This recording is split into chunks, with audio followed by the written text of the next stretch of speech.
Assalamualaikum warahmatullahi wabarakatuh. Selamat pagi semuanya. Pertama-tama sekali, marilah kita panjatkan puji dan syukur kita atas kehadirat Allah Subhanahu wa Ta'ala yang telah memberikan kesempatan kepada kita semua sehingga bisa menyaksikan video ini bersama-sama. Tak lupa pula salawat serta salam kita hadiahkan kepada Nabi Muhammad SAW dengan melafazkan Allahumma sholli ala Sayyidina Muhammad wa ala ali Sayyidina Muhammad. Yang terhormat, Ibu Dewi Febriani selaku dosen pengampu mata kuliah Hukum Bisnis dan Regulasi, serta teman-teman dan rekan-rekan yang saya hormati. Perkenalkan, saya Dinisa Devindaru selaku moderator dan pemateri pertama dalam forum diskusi mengenai materi hukum kontrak. Adapun anggota saya yaitu Diva Ananda Ramli. Baiklah, langsung saja kita masuk ke materi yang pertama yaitu hukum kontrak.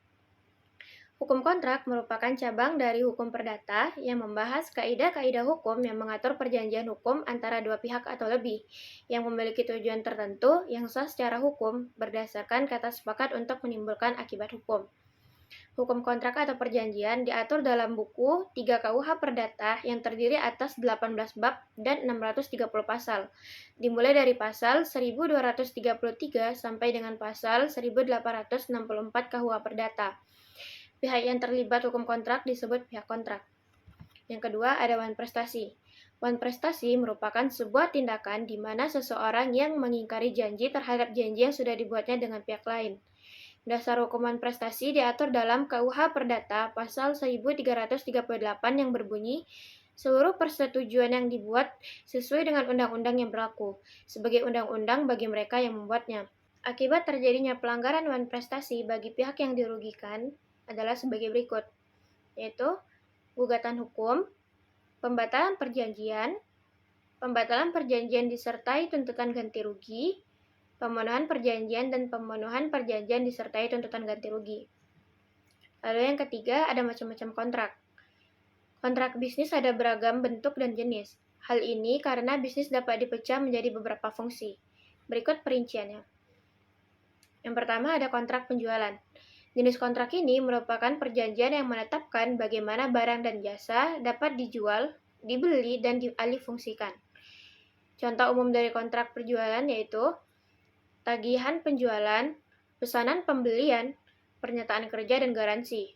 Hal ini mencakup harga, jumlah, dan persyaratan pengiriman. Yang kedua ada kontrak kerja. Jenis kontrak ini digunakan untuk mengatur semua aspek hubungan pekerja dan pemberi pekerjaan. Kontrak kerja biasanya termasuk kontrak kerja umum, perjanjian kerja waktu tertentu, dan sebagainya. Lalu yang ketiga ada kontrak pemasok. Perjanjian ini mengatur hubungan antara pemasok dan pihak yang memesan barang atau bahan. Kontrak ini mencakup berbagai aspek yang berkaitan dengan penyediaan produk atau layanan oleh pemasok kepada pembeli atau pelanggan. Yang terakhir ada kontrak distribusi. Digunakan oleh produsen atau pemilik merek untuk mengatur hak dan tanggung jawab distributor dalam mendistribusikan produk mereka. Kontrak distribusi umumnya mencakup berbagai aspek terkait dengan distribusi produk. Perjanjian menurut prinsip ekonomi syariah.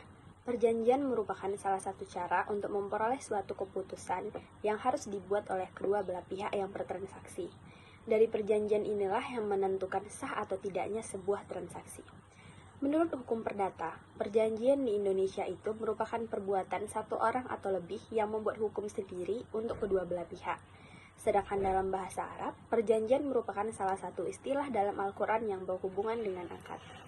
Hukum Islam menggolongkan perjanjian dalam sektor ekonomi menjadi dua macam, yaitu akad tabaru dan akad mu'awadah.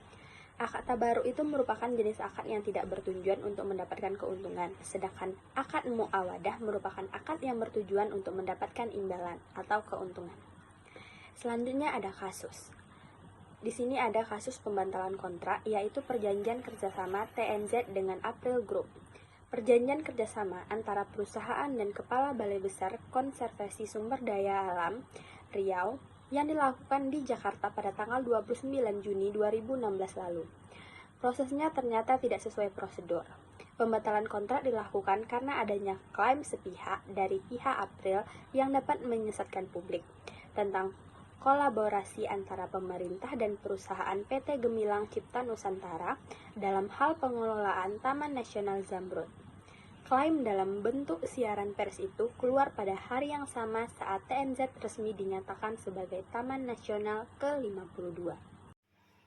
Baiklah, sekian video presentasi dari kami. Apabila ada salah kata dan kurangnya materi, kami mohon maaf sebesar-besarnya. Saya akhiri, Assalamualaikum warahmatullahi wabarakatuh.